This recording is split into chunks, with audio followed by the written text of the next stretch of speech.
Emirates Airlines is looking for a new A380. Amsterdam Airport is paying compensation.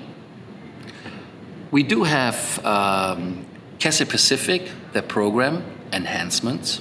Is it good? Is it bad? And Ryanair says they will not sell any more cheap tickets.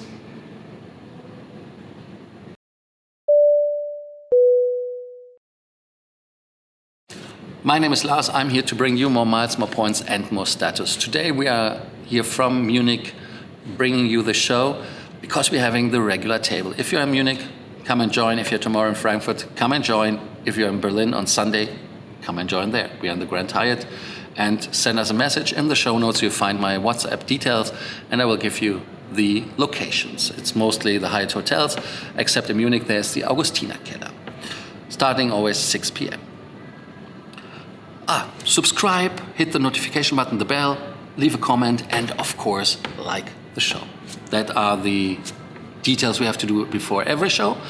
And the first topic is Emirates Airlines. Emirates Airlines is looking for a new and a little bit bigger A380. Yes. Timothy Clark, CEO of Emirates Airlines, or Emirates Group even, he said that he needs an aircraft to replace his 380s when they are getting out of service in the next 5 to 10-ish years. A little bit longer maybe into service, but he needs a replacement. I think 117 aircrafts are in use by Emirates Airlines. Of the 380, the last one was delivered last year, which was in Berlin at the air show. And Timothy Clark talked about this topic as well. And he said, unfortunately, there are not enough airlines to support the program, so we start now with the back. He says he needs an aircraft which gives him up to 500 seats. And you say, what? The 380 has more than 500? Yes, but after the reconfiguration of the aircraft with 4 classes, that is first class, business class, premium economy, and economy class, he says they have only 400-something seats, close to 500. Before it was over 500, before the premium economy was built in. And he says he needs an aircraft which is even more fuel efficient. We remember the discussions a couple of years ago when they said we want an A380 Neo. This wasn't feasible in the opinion of Rolls-Royce with the engines because they said, no, we are not going to make any engines which are more fuel efficient. But he says the time will come where you need it. And times are coming where you need it faster than we think. For number one is the capacity-constrained airports. London Heathrow, Amsterdam, Frankfurt, Sydney. That are all airports, and there are many others where they are capping the capacity. You see the Amsterdam Schiphol Airport where they have 500,000 movements a year. They are reducing it to 420. So 80,000 movements are gone. And the other thing is London Heathrow. London Heathrow is not having the third runway. So all these problems are happening that the demand, which is growing, is not meeting the capacity. And what happens if we have higher demand than we have capacity?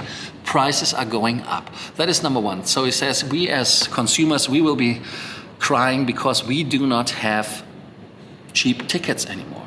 You will see why Ryanair is not selling cheap tickets. That is a topic which is coming later. Then the next issue is, of course, fuel efficiency, environmental impact. If you have bigger aircrafts and you transport more air passengers, the air passengers are using less fuel. And this makes this flight then more sustainable, in his opinion.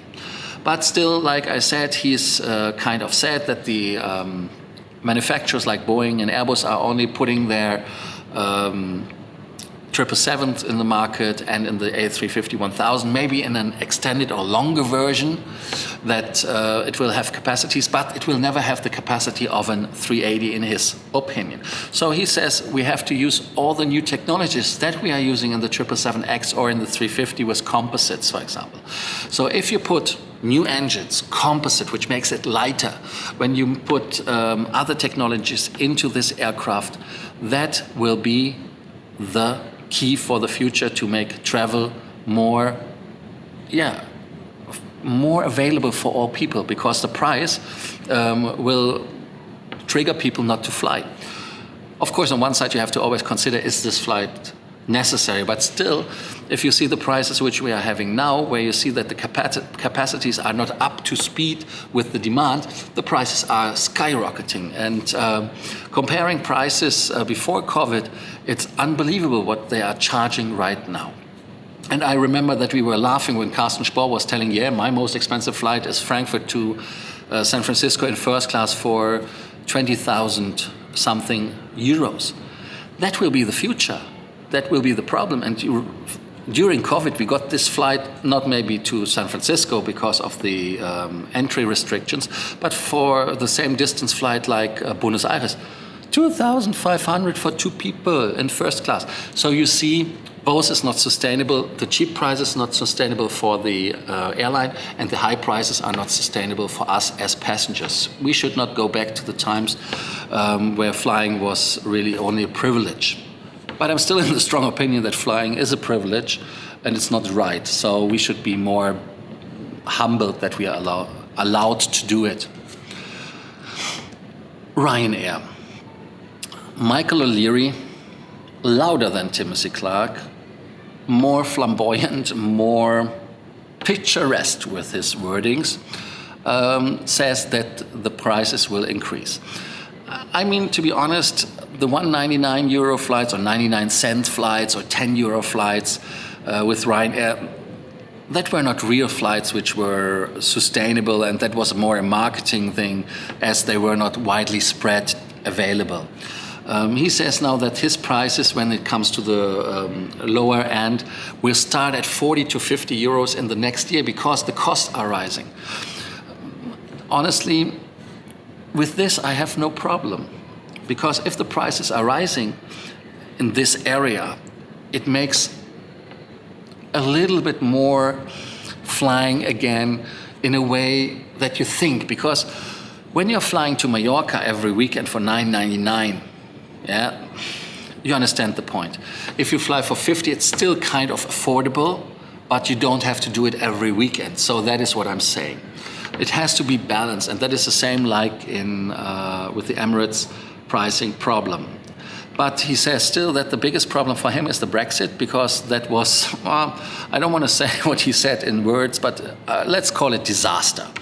And the problem or the stupidity of the Brexit is that the employee freedom, that you can just be a European, work in the United Kingdom, was easier. Now it's not possible. It's a big problem.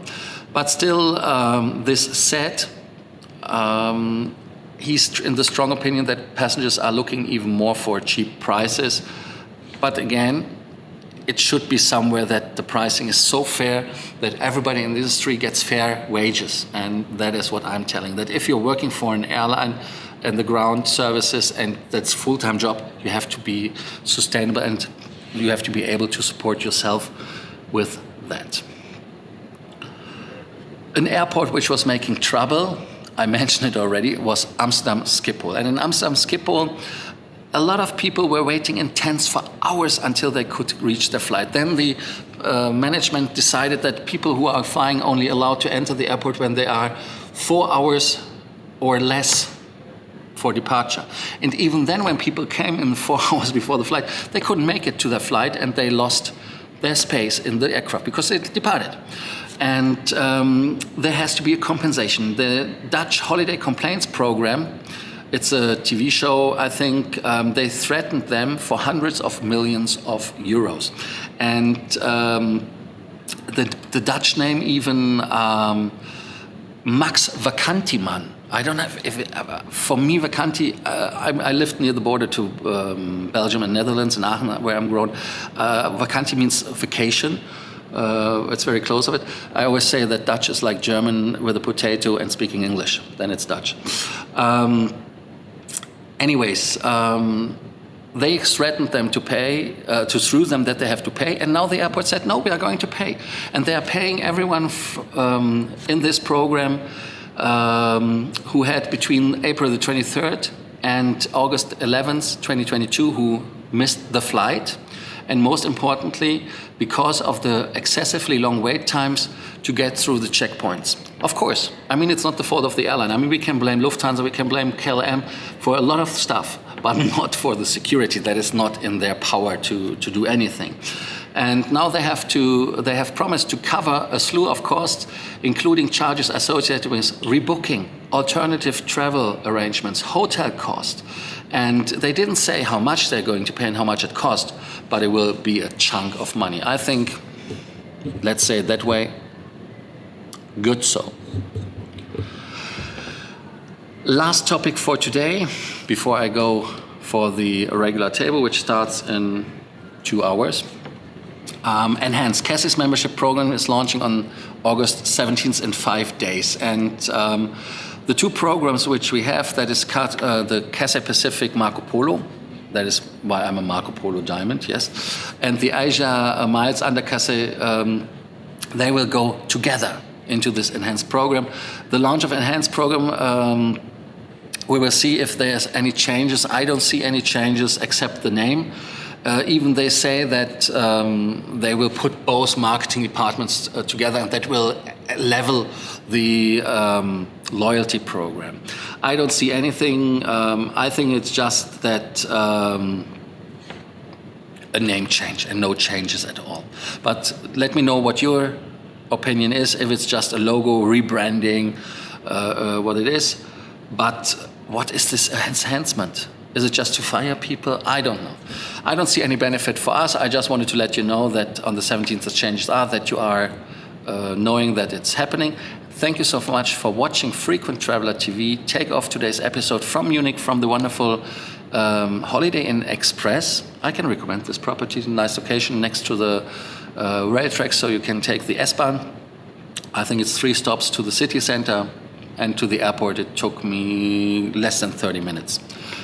This said, like, subscribe, notification button, and comment. And see you tonight, tomorrow, or the day after on one of our regular tables. Thank you so much. See you. Bye.